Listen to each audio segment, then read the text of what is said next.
Welcome to Oktober. Yes, luar biasa ini. Sudah memasuki musim penuaian. Yang setuju bahwa kita mau menuai bilang amin. Nah, tapi saudara-saudara, di tengah-tengah masa penuaian ini gitu ya, saya baru beberapa hari yang lalu, kemarin kalau nggak salah hari Sabtu atau hari Jumat, saya kurang ingat gitu ya, kami di grup pelayan Injil pendeta itu dapat sebuah link. Link itu rupanya isinya pidato presiden. Saya tuh jarang buka link-link seperti itu, tapi entah mengapa hari itu saya klik dan nonton gitu ya.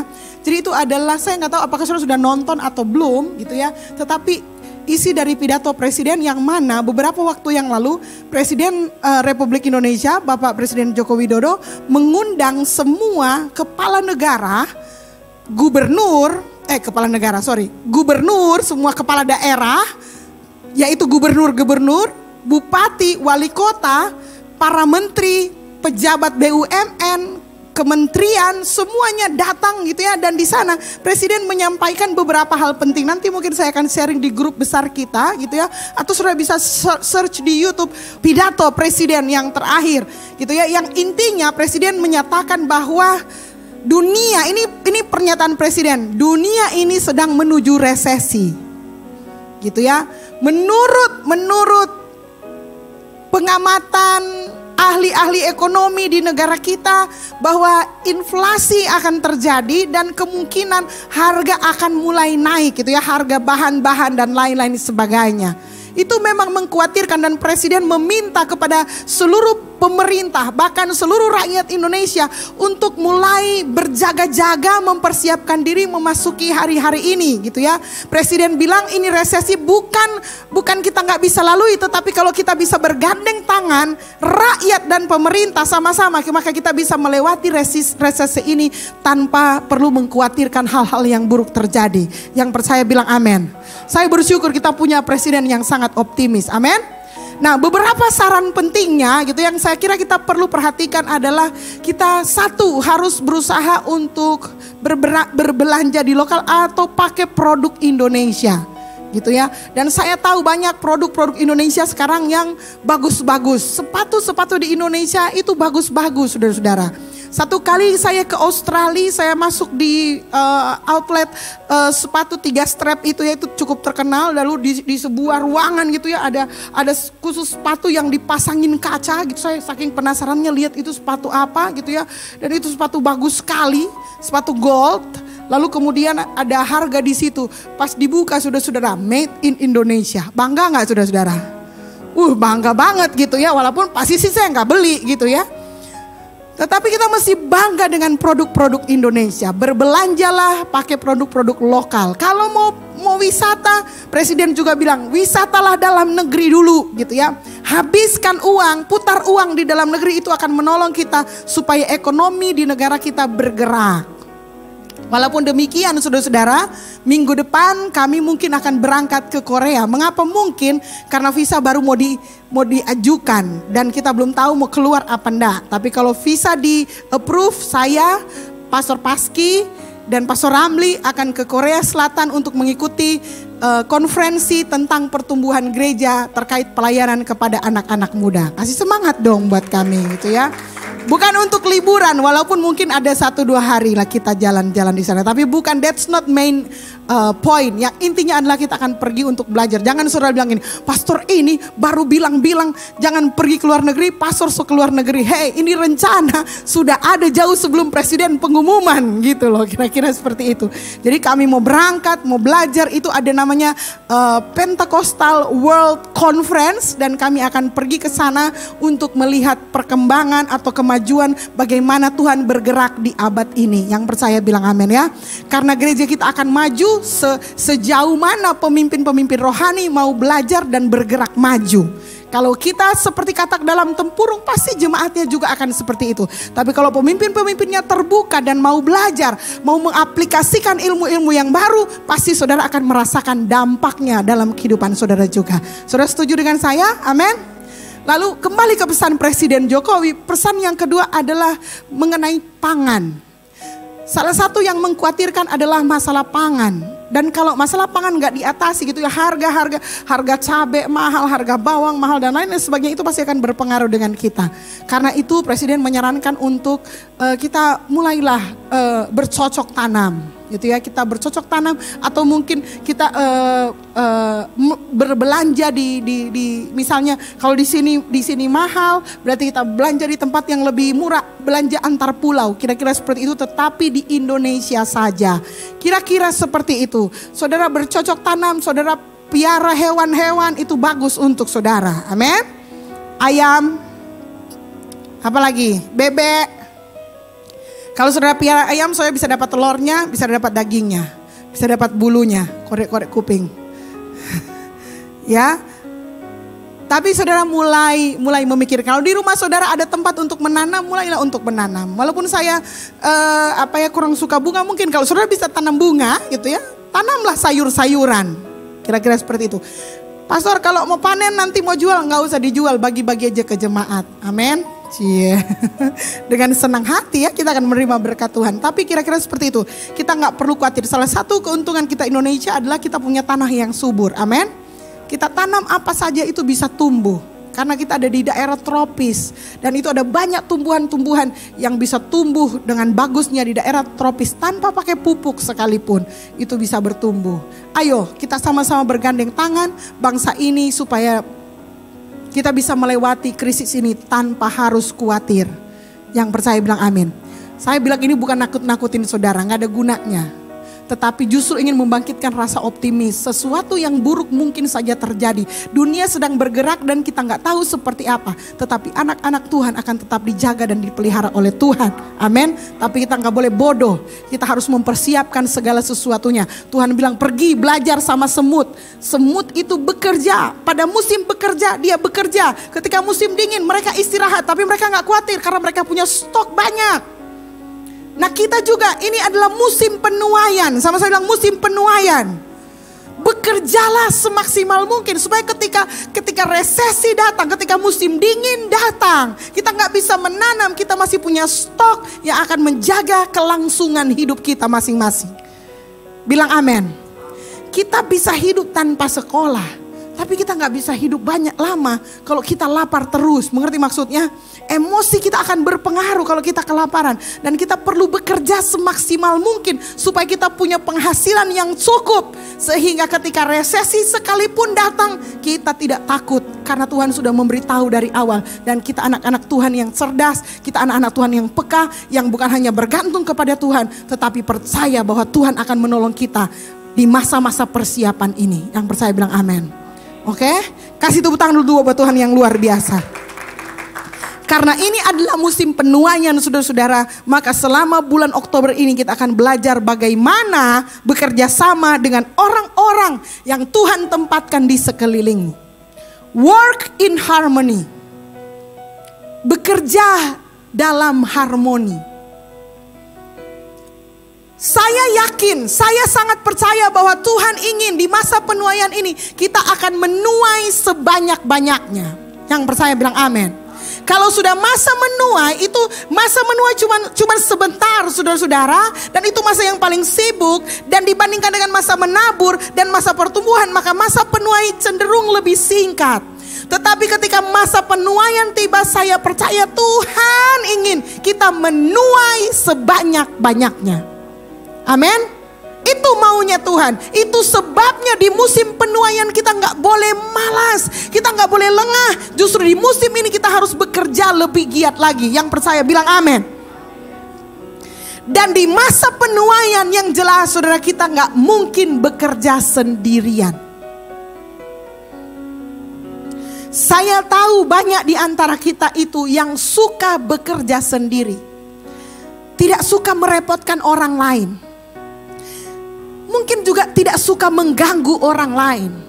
Senang bekerja dengan caranya sendiri. Senang bekerja dengan ideologinya sendiri. Senang bekerja dengan cara-caranya sendiri. Karena ketika sudah bekerja dengan orang lain, saudara akan memberikan space kepada rasa tidak nyaman. Orang lain intervensi kepada keputusanmu. Orang lain akan pengaruhi cara berpikirmu dan itu gak nyaman. Tetapi kalau saudara mau menuai banyak di akhir zaman ini, saudara harus berani bekerja sama dengan orang lain. Sama-sama bilang amin. Stop berjuang sendirian. Saudara harus mulai pikirkan, saya mau bekerja dengan siapa? Walaupun saudara-saudara harus saya akui, bekerja sendiri itu sangat enak. Bekerja sendiri. Dan saya tahu ada orang-orang yang senang kerja sendiri. Tapi kalau kita mau menuai banyak, saudara perlu seperti karet, meregangkan diri saudara, menarik diri saudara, supaya saudara bisa bekerja dengan orang lain, bekerja dengan orang-orang yang Tuhan tempatkan dengan sengaja untuk mengangkat kehidupanmu, supaya engkau bisa menuai maksimal dalam kehidupanmu. Bilang amin. Halo? Sudah bukan saatnya kita hidup di zaman siapa lu siapa gue. Enggak. Kita justru harus saling mengumpulkan kekuatan, bersatu hati, supaya kita bisa menuai dengan maksimal, supaya kita bisa mendapatkan hasil yang lebih banyak daripada kita kerja sendirian. Memang ada kerepotan tertentu kalau kita bekerja dengan orang lain, apalagi orang yang mungkin kita kurang kenal dan lain-lain sebagainya. Itu sebabnya tadi saya bicara kepada salah satu jemaat, saya bilang, hey, kita tidak apa-apa kalau kita berdoa minta orang bekerja dengan kita. Karena memang Tuhan menyuruh, mintalah kepada Tuhan yang punya tuaian supaya dia mengirimkan pekerja-pekerja. Amin. Yang punya tuaian adalah Tuhan. Kita adalah tim kerjanya Tuhan. Dan kalau kita memang, karena saya tahu juga resiko kalau kita mau bekerja sama dengan orang lain, yes, kita kemungkinan akan disakiti, yes, kemungkinan kita akan kecewa, kita bisa saja ditipu. Dan kita tentu saja akan mengalami sakit hati juga dan lain-lain sebagainya. Tetapi saudara-saudara, apakah karena sakit hati lalu kita berhenti memasang tembok dan tidak berani naik di level yang Tuhan mau percayakan kepada kita, sebuah level yang baru? Hanya karena saudara pernah disakiti oleh teman saudara, oleh seseorang di masa lalu saudara shoot down, lalu saudara menutup diri saudara dan tidak membuka lagi kepada pertemanan yang baru? Bukankah itu adalah hal yang tidak bijaksana kalau kita melakukannya hari ini? Belajarlah saudara-saudara, justru karena kita pernah salah di masa lalu, karena kita pernah bego di masa lalu, karena kita melakukan kebodohan di masa lalu, maka kita berani memperbaiki masa depan kita dengan mencari orang-orang yang Tuhan tempatkan di sekeliling kita, membuka mata dan terbuka kepada rencana Tuhan. Bilang amin. Ini penting saudara-saudara, sangat penting. Kalau dulu saudara-saudara gereja gitu ya, apalagi kita gereja Pentakosta, cenderung setiap gereja independen, sendiri, ngatur sendiri, semuanya diatur sendiri. Tetapi saya merasa itu kurang tepat. Jadi saya mulai membangun jejaring dengan beberapa teman hamba Tuhan, nggak harus banyak. Tetapi mungkin ada gereja yang lebih sederhana dari gereja kita, ada gereja yang lebih kecil dari gereja kita, atau juga ada gereja yang lebih besar dari gereja kita, tetapi punya pemimpin-pemimpin yang berhati luas. Saya bilang, ayo kita bikin fellowship bersama-sama. Kita bisa sharing di situ, kita bisa bagi pengalaman, kita bisa mendapatkan sesuatu mungkin dari pengalamannya kamu, saya bisa belajar, dari pengalaman kamu saya bisa belajar. Saya juga bisa berbagi pengalaman saya. Dengan demikian apa yang terjadi saudara, akan lahir gereja-gereja yang kuat karena pemimpin-pemimpin yang mau bekerja sama. Yang percaya bilang amin. Begitu juga dengan saudara. Saudara punya usaha, saudara terbuka bekerja sama dengan orang-orang yang mungkin saudara awalnya ragu, tapi saudara berdoa minta kepada Tuhan. Tuhan pasti akan menolong saudara untuk bisa bekerja sama dengan orang-orang yang terbaik, yang memang Tuhan sudah siapkan sebelumnya untuk saudara. Bilang amin dong saudara-saudara. Stop kerja sendirian saudara-saudara. Akan jauh lebih besar manfaat yang akan saudara terima kalau saudara bekerja berdua, bertiga, berempat sebagai tim daripada saudara bekerja sendirian. Amin. Halo, are you with me? Mulai berani saudara-saudara ya, berani untuk bekerja tim. Sama-sama bangunkan orang di kanan dan kiri, bilang, Pastor Melan bilang bekerja tim. Stop bekerja sendiri. Nah, kita mau mulai dari mana? Who is your friend? Bagaimana kamu mau bekerja sendiri kalau saudara nggak punya tim, kalau saudara nggak punya teman? Cek dulu saudara-saudara, firman Tuhan Amsal 18 ayat 24 berkata, ada teman yang mendatangkan kecelakaan. Jadi memang ada teman-teman, ada. Tetapi ada juga sahabat yang lebih karib daripada seorang saudara. Apakah kita akan hanya berhenti di bagian ayat ini yang berkata, ada teman yang mendatangkan kecelakaan lalu kita memutuskan untuk tidak mencari teman baru lagi? Salah. Memang ada yang mendatangkan kecelakaan, biarkan saja mereka. Toh kita masih hidup sampai hari ini dengan pertolongan Tuhan, amin. Tapi Tuhan juga bilang, ada juga sahabat yang lebih karib daripada saudara. Orang-orang inilah yang harus kita cari. Kita mungkin punya 9 teman yang kurang ajar sama kita. Tapi kita akan ketemu orang yang ke-10. Dan dari 1 orang ini dia bisa menutupi kesalahan yang 9. Dia akan bawa kita ke level di mana Tuhan janjikan. Are you ready? Metro Church. Amen. Yang kedua, pertanyaan saya, who is your team? Kalau saudara hari ini masih kerja sendiri, cek. Saudara nggak punya tim, pastor. Selama ini cuma sendiri. Hey, you have your own family. Your family is your team. Amen. Ada pertanyaan yang sering mengganggu kami hamba Tuhan. Mana yang lebih penting, keluarga atau pelayanan? Menjawab apa saudara-saudara? Mau pilih keluarga nggak enak sama Tuhan, betul nggak? Mau bilang pelayanan nggak enak sama keluarga. Tapi sebenarnya ada jawabannya di Alkitab. Aku dan keluargaku, kami akan melayani Tuhan. So my family is my team.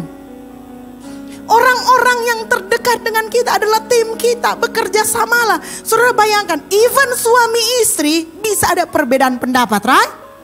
Tapi kan bukan hanya karena kita berbeda pendapat antara suami istri lalu kita nggak bisa kerja sama.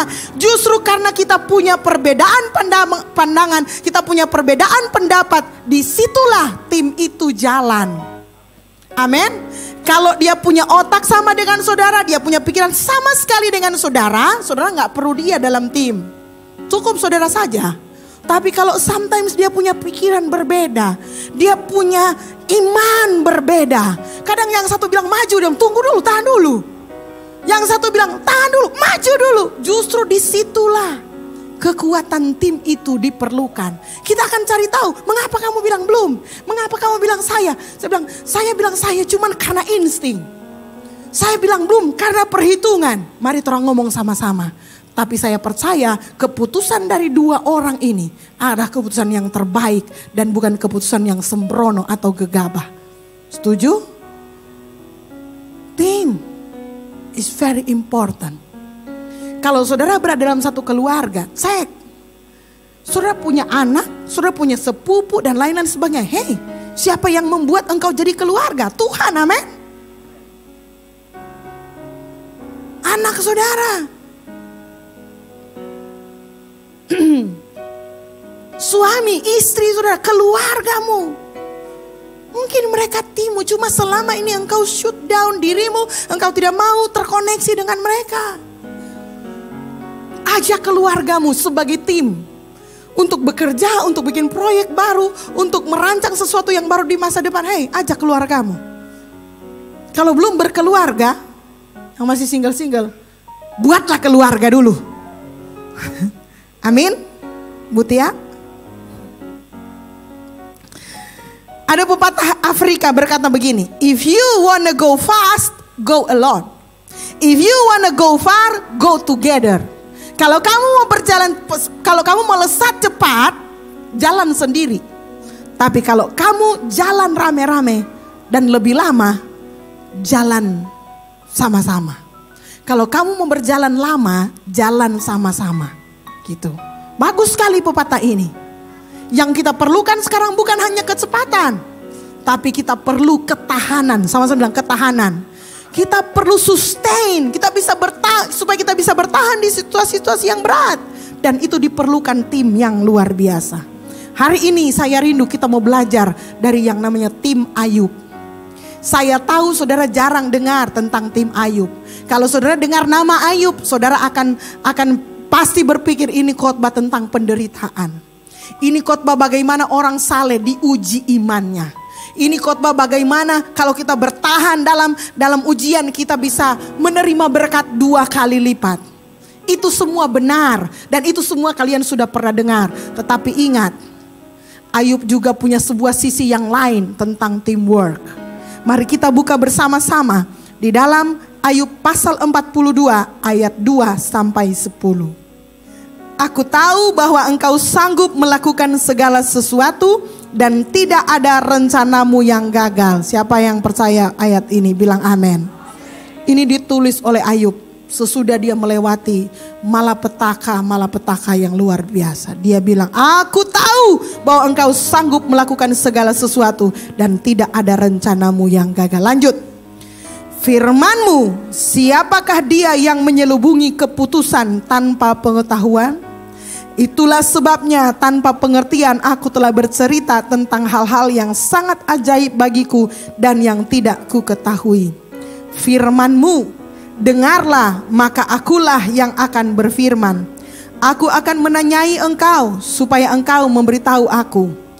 Hanya dari kata orang saja aku mendengar tentang engkau, tetapi sekarang mataku sendiri memandang engkau. Oleh sebab itu aku mencabut perkataanku dan dengan menyesal aku duduk dalam debu dan abu. Setelah Tuhan mengucapkan firman itu kepada Ayub, maka firman Tuhan kepada Elifas orang Teman, murkaku menyala terhadap engkau dan terhadap kedua sahabatmu, karena kamu tidak berkata benar tentang aku seperti hambaku Ayub. Oleh sebab itu ambillah 7 ekor lembu jantan dan 7 ekor domba jantan dan pergilah kepada hambaku Ayub. Lalu persembahkanlah semuanya itu sebagai korban bakaran untuk dirimu. Dan baiklah hambaku Ayub meminta doa untuk kamu. Karena hanya permintaannya lah yang akan kuterima, supaya aku tidak melakukan aniaya terhadap kamu. Sebab kamu tidak berkata benar tentang aku seperti hambaku Ayub. Maka pergilah Elifas orang Teman, Bildad orang Suah, dan Zofar orang Naamah. Lalu mereka melakukan seperti apa yang difirmankan Tuhan kepada mereka. Dan Tuhan menerima permintaan Ayub. Lalu Tuhan memulihkan keadaan Ayub setelah ia meminta doa untuk sahabat-sahabatnya. Dan Tuhan memberikan kepada Ayub 2 kali lipat dari segala kepunyaannya dahulu. Saya baca kalimat yang terakhir ya. Lalu Tuhan memulihkan keadaan Ayub setelah ia meminta doa untuk sahabat-sahabatnya. Saudara-saudara, Ayub 42 ayat 2 sampai 10 itu menceritakan kisah sesudah Ayub mengalami banyak ujian. Dia sudah menang, itu sudah di bagian akhir, lalu dia datang kepada Tuhan dan dia berani bilang kepada Tuhan, aku tahu bahwa engkau sanggup melakukan segala sesuatu dan tidak ada rencanamu yang gagal.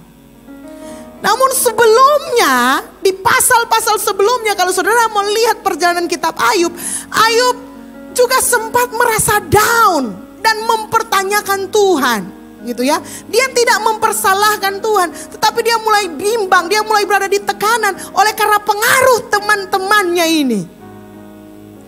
Jadi kisahnya begini saudara-saudara, ketika Ayub anak-anaknya meninggal, harta bendanya ludes habis, istrinya merongrong dia, habislah si Ayub. Tubuhnya juga disikat sama penyakit.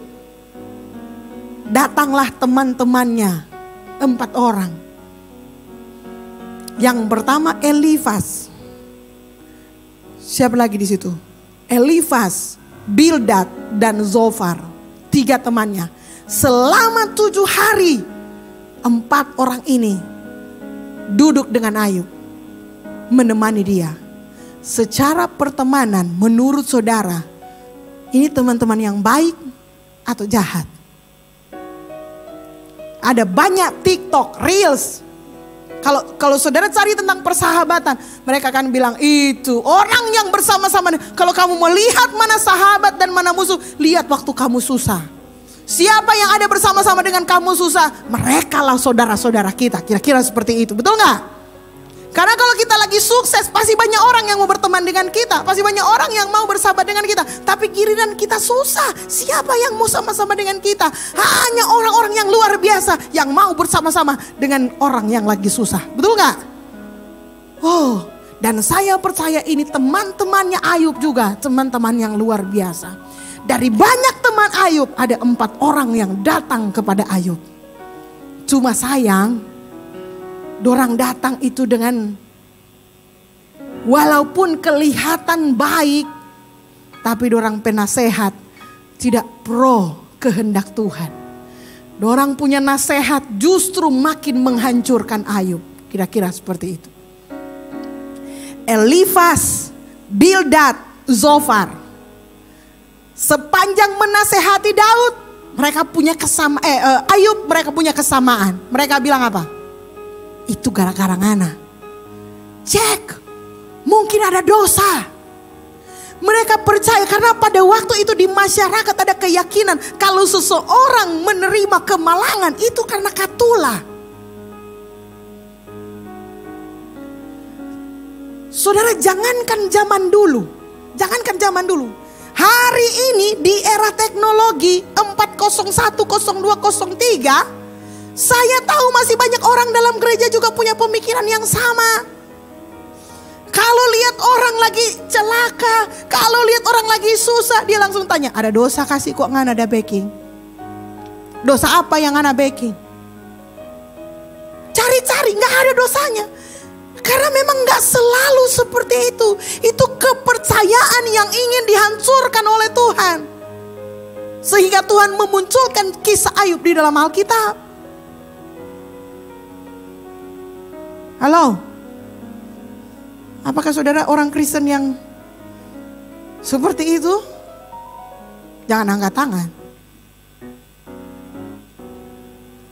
Kalau lihat sesuatu, dengan cepat kita bilang begini, aduh, itu karena dosa.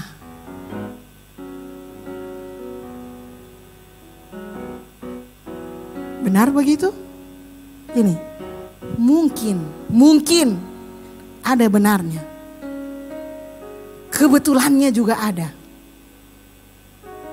Tetapi kita tidak boleh menjudge orang atas semua hal buruk yang diterimanya dan berkata itu karena dosanya dia. Setuju? Karena ini yang diajarkan firman Allah. 3 temannya ini Tuhan bilang, ayo bilang pada orang persembahkan korban.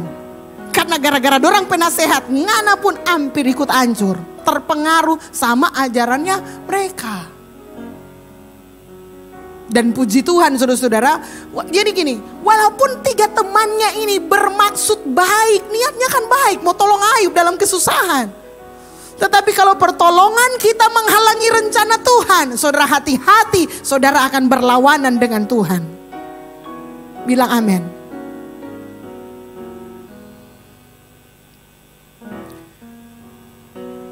Satu kali kejadian. Ini mungkin Taso pernah sharing. Waktu itu kami masih tinggal di Winangun. Nah, di rumah kami di Winangun itu dekat dengan Mikro, gitu ya, dekat dengan Mikro. Dan banyak orang yang tahu rumah kami di situ. Lalu satu waktu ada kenalan, nggak usah bilang siapa ya, ada kenalan. Dia rupanya nggak sanggup bayar cicilan motor. Dia nggak sanggup bayar cicilan motor. Tebak apa yang terjadi? Datang 4 orang di Winangun, pendeta, toh suaminya pengusaha. Pasti mereka punya harapan saya bisa membantu cicilan mereka. Dan waktu itu kami masih sangat muda. Terlalu naif barangkali, gitu ya. Jadi semua yang datang dengan muka belas kasihan pasti mau berusaha dibantu. Sampai itu orang-orang yang di kantor so tahu, oh ini mau datang minta bantuan, kira-kira seperti itu. Nah, datanglah kenalan itu datang untuk sambil memohon dan meminta untuk, karena kalau dia nggak bayar cicilannya maka motornya akan ditarik, kira-kira seperti itu. Sebagai hamba Tuhan, Misalnya dia butuh 3 juta, tahun itu kan masih begitu. 3 juta. Kalau kita lihat kita uang ada 3 juta, tetap kita akan rasa berdosa kalau kita nggak kasih dia uang 3 juta. Kira-kira seperti itu. Itu muncul dalam hati, ingin membantu dia keluar. Sampai kemudian saya ditegur oleh seorang hamba Tuhan, senior. Dia bilang, saya itu kena sindrom juru selamat. Yang setiap kali orang susah datang, kita mau tolong. Kira-kira seperti itu. Dia bilang begini, kamu harus tahu bahwa Tuhan selalu mendidik anak-anaknya. Termasuk kenalannya. Kalau dia tidak bayar, dia tidak atur uangnya, dan dia gagal bayar, dia harus terima konsekuensinya. Maksudnya bagaimana? Maksudnya gini, kamu tidak boleh jadi penghalang rencana Tuhan atas dia dengan kamu kasih uang 3 juta. Saudara mengerti maksudnya? Cicilan harus dibayar, betul nggak? Kita harus sisihkan uang kita untuk membayar cicilan. Kita nggak boleh secara tidak bertanggung jawab memindahkan tanggung jawab itu kepada orang lain.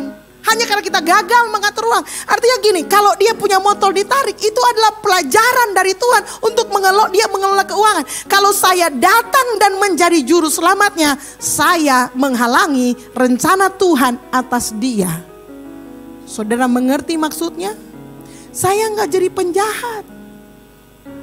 Jadi gini, pilihannya gini, kamu mau jadi penjahat di mata orang itu atau kamu mau jadi penjahat di mata Tuhan? Halo, betul nggak? Kalau saya kasih dia uang 3 juta hari itu, halo, maka dia akan merasa saya orang baik. Tapi di mata Tuhan saya jahat, karena saya sedang menghalangi proses Tuhan mendidik dia. Are you with me? Amin. Halo, sudah mulai mengerti? Nah, teman-temannya Ayub ada di posisi itu. Mereka kira mereka sedang membantu Ayub. Padahal apa yang mereka lakukan justru menjerumuskan Ayub. Untung dia punya satu teman yang berbeda, yang namanya Elihu. Oke, mari kita baca. Kalau saudara belum kenal, kita kenalan dulu sama Elihu. Elihu itu tercatat di dalam Ayub 32. Mari kita baca Ayub 32 ayat 1 sampai 14 dan ayat 16 sampai 22.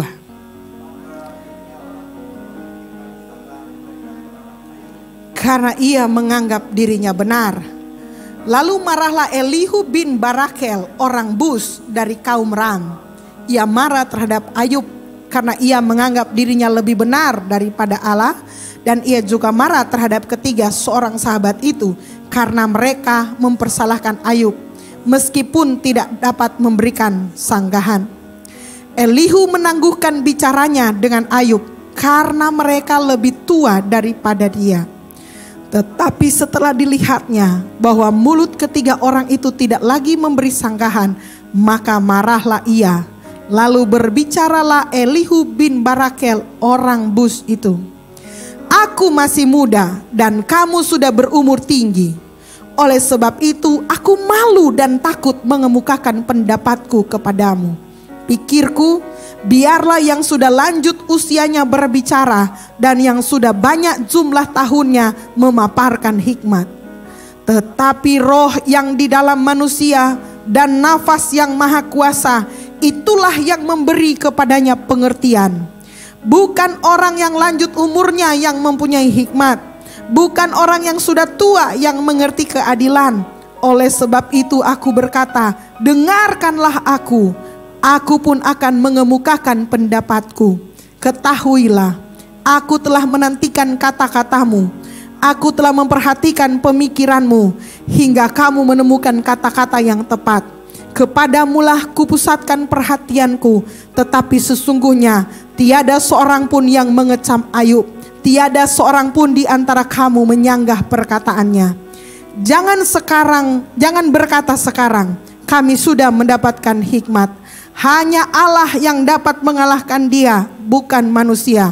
Perkataannya tidak tertuju kepadaku dan aku tidak akan menjawabnya dengan perkataanmu. Kita lompat ayat 16.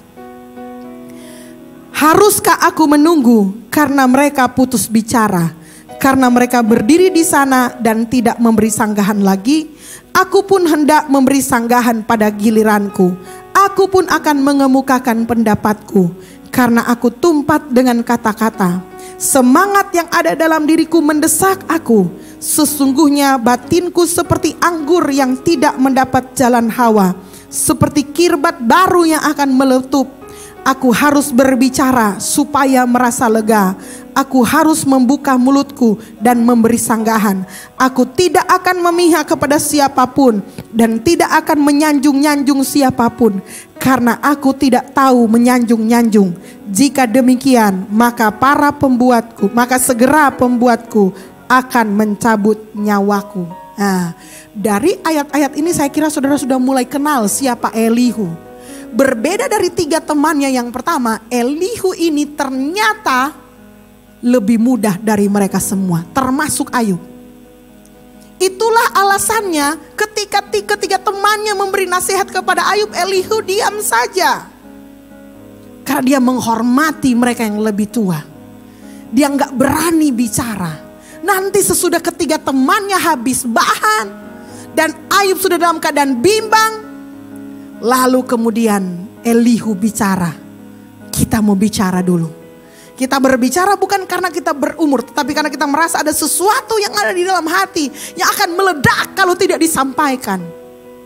Dan mulailah dia menasehati Ayub dan teman-temannya. Ada beberapa nasihat yang saya catat di sini ya. Di Ayub 33 ayat 14. Elihu bilang begini. Karena Allah berfirman dengan 1-2 cara, tetapi orang tidak memperhatikannya. Elihu bilang kepada Ayub dan teman-temannya, hei, Tuhan itu bekerja dengan berbagai macam cara, bukan hanya 1 cara. Kita harus terbuka kepada apapun cara Tuhan. Sama saya bilang, apapun cara Tuhan.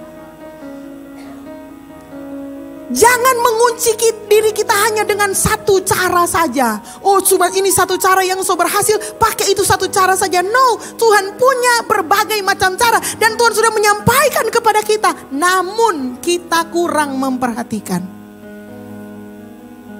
Luar biasa Tuhan. Apalagi yang Elihu bilang. Elihu bilang di Ayub 34 ayat 10 sampai 12. Elihu bilang begini.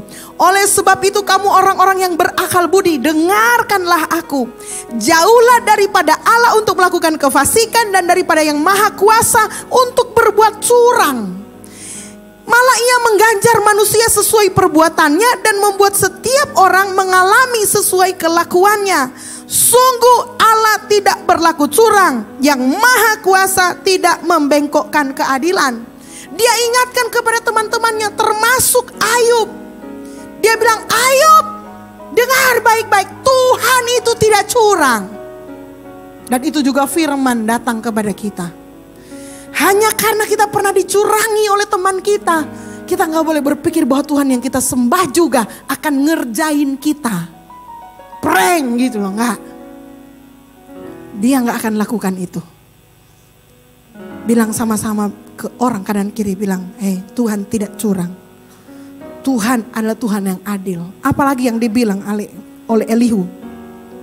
Mari kita lihat di Ayub pasal 35 ayat 6 sampai 7. Jikalau engkau berbuat dosa, apa yang akan kau lakukan terhadap dia kepada Tuhan? Kalau pelanggaranmu banyak, apa yang kau buat terhadap dia? Jikalau engkau benar, apakah yang akan kau berikan kepada dia? Atau apakah yang diterimanya dari tanganmu?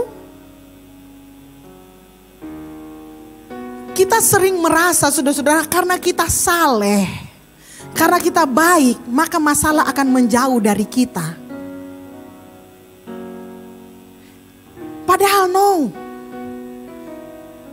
Semua kebaikan yang kita lakukan tidak menjamin kita hidup tanpa masalah. Halo? Amin? Tidak menjamin. Kebaikan-kebaikan yang kita lakukan yang merupakan buah dari iman kita kepada Tuhan, buah dari ketaatan kita, bukan jaminan kita gak akan berhadapan dengan persoalan. Semua orang pasti punya persoalan. Kamu saleh, kamu tidak saleh, kamu pasti punya persoalan. Yang beda adalah penyertaan Tuhan. Amin. Penyertaan Tuhan kepada orang yang saleh, yang taat kepada Tuhan tentu beda dengan orang yang tidak mengandalkan Tuhan, yang hanya berjalan sesuai dengan pengertiannya sendiri. Semua punya persoalan, semua punya problem. Yang miskin punya banyak masalah. Yang kaya punya banyak masalah. Yang cantik punya banyak masalah. Yang jelek juga punya banyak masalah. Halo? Yang pinter, yang sekolahnya tinggi-tinggi, jangan sudah pikir mereka gak ada masalah. Apalagi yang bodoh, mereka juga pasti punya masalah. So kita punya masalah, tetapi di atas semuanya itu, hey, dengar baik-baik, masalah kita tidak akan pernah mempengaruhi Tuhan. Amin. Tuhan kita jauh berada di atas masalah kita. Dan kalau kita saleh dan taat, itu akan membedakan perlakuan Tuhan kepada kita. Bilang amin. Jadi pastor, kalau kita sedang berbuat dosa, Tuhan tidak mau tolong kita. Tuhan mau tolong. Tapi tentu beda kalau engkau taat. Nah, Tuhan pasti tolong, don't worry. Tuhan pasti tolong engkau. Dengan caranya Tuhan. Haleluya. Bilang amin untuk Tuhan. Janganlah panas hati membujuk engkau berolok-olok. Janganlah besarnya tebusan menyesatkan engkau. Dia bilang ayat 24, ingatlah bahwa engkau harus menjunjung tinggi perbuatannya yang selalu dinyanyikan oleh manusia. Elihu bilang begini, Ayub, ngana boleh emosi, ngana boleh panas, ngana harus tetap menjunjung tinggi perbuatan Tuhan. Bilang amin.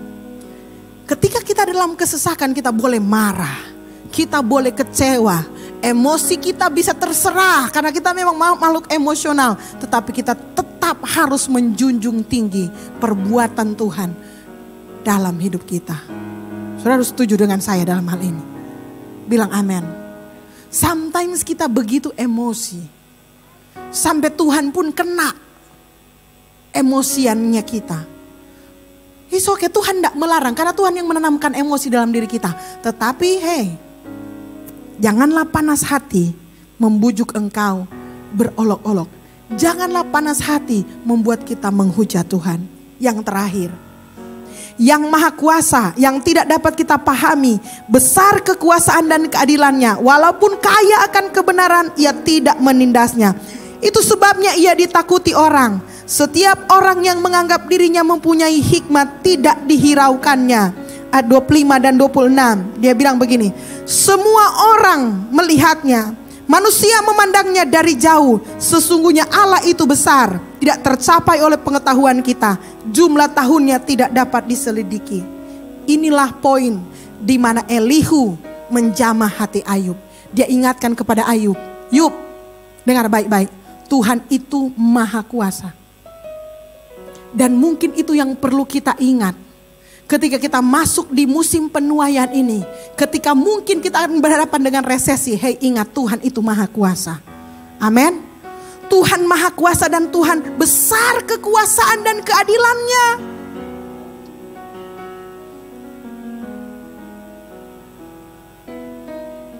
Elihu menggarisbawahi berulang-ulang kepada Ayub. Ayub, dengar baik-baik, kebesaran Tuhan itu tidak dapat terselami oleh pikiran manusia.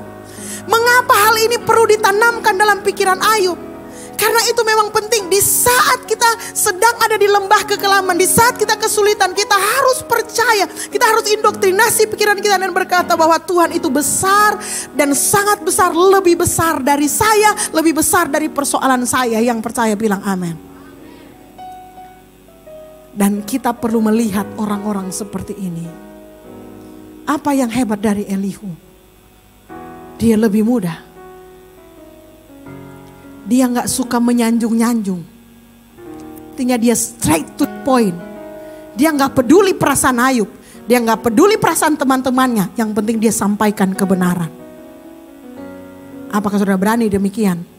Karena banyak di antara kita dalam tim nggak bisa maju. Karena apa? Karena kita jaga perasaan. Jaga perasaannya pastor, jaga perasaannya ini, jaga perasaan ini. Hey, kita tidak pernah diperintahkan untuk menjaga perasaan orang lain. Yang ada perintahnya, hey, guide your heart. Kita harus jaga hati kita sendiri. Stop main perasaan. Ketika kita bekerja untuk pekerjaan Tuhan yang besar, proyek baru dari Tuhan, utamakanlah Tuhan Maha Kuasa dan pedulikanlah perasaan Tuhan daripada perasaan kita. Bilang amin. Ketika kita dipercayakan Tuhan pekerjaan yang lebih besar, proyek yang lebih besar, tuaian yang lebih banyak besar, maukah kita menarik diri kita untuk mengalahkan perasaan-perasaan negatif dan tetap percaya kepada kebesaran dan kekuatan dari Tuhan yang Tuhan memberikan kepada kita, supaya kita bisa menampung dan menikmati berkat Tuhan ke depan. Amin. Pada akhirnya saya mengambil kesimpulan. Untuk kita sekalian, saya catat ini dalam catatan saya. Semoga saudara juga diberkati dalam bekerja tim. Perhatikan masukan-masukan. Kadang yang tertua tidak selalu benar. Yang paling perhatian tidak selalu yang paling suci hatinya. Kalau saudara sakit, yang pertama kali datang belum tentu dia yang paling suci hatinya, atau dia lebih suci hatinya daripada teman saudara yang gak datang membesuk. Oke? Jadi jangan cuma melihat orang membesuk. Kadang orang membesuk juga karena cuma pengen keren-kerenan di FB. Yang duluan datang bukan selalu yang paling peduli. Halo? Tetapi kadang karya yang besar datang dari orang yang kita nggak anggap sebelumnya. Orang yang lebih muda. Orang yang bicaranya paling terakhir. Dan orang yang paling mungkin membuat kita tersinggung karena dia to the point. Ayo kita bekerja bersama-sama.